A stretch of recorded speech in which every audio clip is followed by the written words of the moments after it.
Love பண்றதுக்கு பதிலா வேற யாராவது லவ் பண்ணிருக்கலாமே, ச்சே இவளையே லவ் பண்ணிட்டோம் அப்படின்னு நினைச்சிருக்கியா?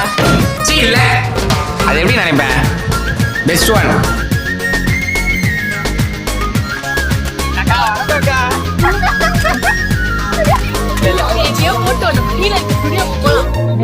ஜாலியா போயிட்டு 10 நிமிஷம் வீட்டுக்கு வந்தேன்.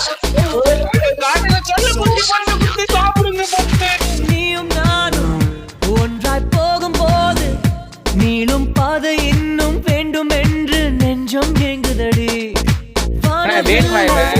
நீயும் வந்த போது எந்த கருப்பு வெள்ளை கண்கள் ரெண்டும் கலராய் மாறுதடி.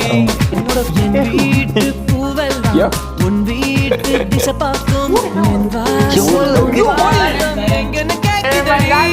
அடடா அடடா அடடா என்ன ஏதோ செய்கிறாய்.